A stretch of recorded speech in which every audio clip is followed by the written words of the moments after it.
Sa servidor, pag-abot sa kuan Pag-abot parents. sa kuan ba kanang responsibility as parents. Ya magdungan og Pila di ka bikin ng anak? Ilan sa Upat. portan? Upat. upat Tapos sa may struggle nimo struggle gid kayo as a parent. As a parent. Example, kani ako na anak ko yung college. Mm. Nga, med ang magulangan. Medtech, no? Ang Tapos, ang sabay sila.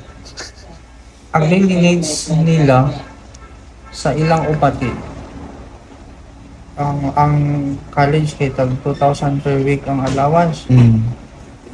2,000 per week. So, Per 4 times 4 weeks in a month. So, that's 8,000. 5,000 ang boarding house.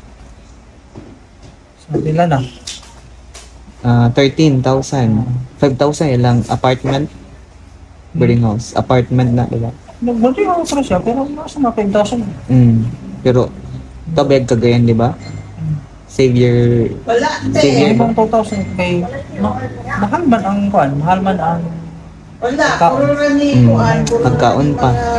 2,000 mo na kanang allowance ang kanang pamasahe o pagkaon. Basta ko pa ang gusto ko sa allowance kaysa tuition. Pilang tuition nila? 40 Sana, percent? first sim. So 80,000 ang kuan. Year, kay 2 A year. sems man. Kami sila news mo. Siguro mga 10,000. So, estimated, mga pila imong kuan be? A year sa college. A year na to. Medtech na kurso. Batangan na to beta. Ang giingon nimo is nato ang apartment or boarding house is 5,000. 5,000. Tapos ang allowance is 8. Allowance is 8 monthly niya. 8 tapos ang food niya. Amo na ang allowance, Wala diba? na siya. Apil na dang 2,000 per week. 13,000 So 13,000 per month. Then i-times na to ni 12. times 12. 13,000 times 12 months. 156,000. Mga na imong Tapos expenses. Times plus pag itong tuition nga 80. 80. So imuhang kuan 236. 236,000. So dapat mo earn ka o sa isa ra ni ka estudyante. Kasi yan ang mga student. Na grabe kay man yung pinaka-struggle nimo kay ang imong income. Hi sir. Siyempre, Sir After nabutahan ka. Wala, ikaw si Ward din eh. Bago pa na naman si Ate Yasmin ko. Ang imuhang Dapat ang imong income is na-amorins ka sa mga 500,000 a year. a year. Kay So na lang imong other nga kuan. dapat mo kay meron Tapos pinaka-struggle siya. man imong kuan diba first child nimo. Ang ikaduha nimo nga anak senior high, Senior high siya karon. grade 12. Grade 12. Niya mag-pharmacist na po. Pharmacist. Pharmacist. Siguro mga 35 ang patient.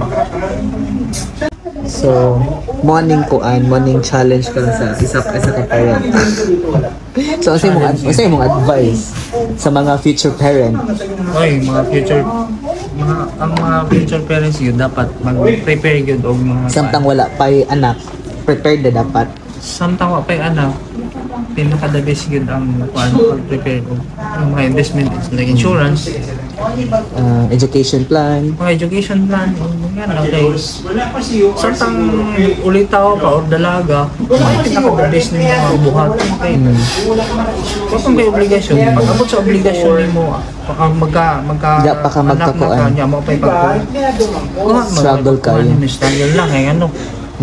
Or else, kung mo pagkuhanin mo niya, na kay pamilya, na kay anak, di naman mo ma-priority kay siyempre, gatas, ang mga diaper, mo i-priority palit, no? Di ka ka-priority palit, Daghan na kay so, buol priorities. kay masakit ang bata. So, Late na gin siya. mas Pero, maayo nga sayo pa, single pa. Prepared na. mag-build na kadaan. Mag-build na. Mo dapat na kuan ma-change sa atong kuan ba culture sa Filipino kay Bakit may kuan mo? Dapat i-change sa mga kuan ba? But mostly karon mga millennials, nana kay Wais na padanaw sila. nga wais. Nga ni mga panlantaw yung ana ba? So compare sa una, lahi pa ang mindset no. Lahi mong mindset ng mga Ito mga baby boomers. ana ba? Oh. Okay. Para sa ako, natawag 80s. Plano ano mga insurance kayo. Dili pa man pud kay sa una ingon anak ka widespread bitaw or kanang lagarap ang information. Pero karon educate karon because of the technology isa po na siya ka advantage. Kay dito pero makalearn sila. dako na gid siya og epekto sa kuan. Sa una di pa nimo na kana bang sa ang mga natawo sa mga 80s di kay nila di pa kay ma-appreciate ng kuan sa insurance kay ano. Ha. Sa alta man ng kuan, barato naman ng may libreng eskwelahan. Oh, scholarship. Scholarship pwede naman. Pero kay ang panguntada kay maya man og tanan dili tanan kuan needs. Universities na dito ang kurso di man. Oh. Ya, ug imong anak para sa ako wala dito diha sa mga wa ba naaram sa private school sa mga sa mga kuan. Man nga luoy pud ang mga anak no kung dili sila masuportaan silang gusto.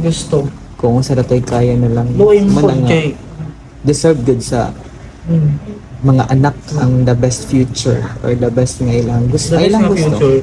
Although dili ni nato sila kuan nga magpabayaran tato sila sa gusto. Kaya dako gitong gusto. Imagine mo na 4 years 200,000 every year. 200,000 a year. Sa mo graduate ka sa Oh. million ka. Oo. Million. I think mga 1.5.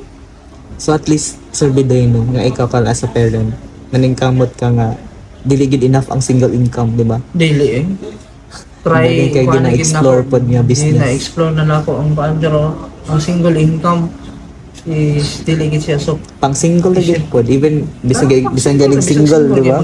Maglisod gani it's because maybe single ka tapos daghan pa nagkuan sa imo ha. Rely sa imo. Tapos karon even double digit income ang imuhang na-earn. Oo. I-consider na po nimo ang mga kanang mga kuan sa inflation. Kalit-kalit ra inflation. Kamahal ang bugas karon, isyo kay bugas. Bugas tagpila ng kilo. Gasolina. Diyan ta mga una ni. So, iyan ba makurota na lang ka grabe inflation isa ka tulo ka bulan na alang pilain nga increase.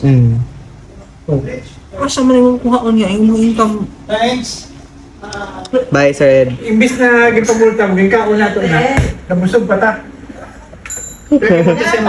Nakamulta dahil ka sa video sa gimulta sa mo. Mga nang kuan pinaka-importante nga mag-prepare yun. Early. Prepare As early. early As early as possible. as possible mag-kuan. Kung na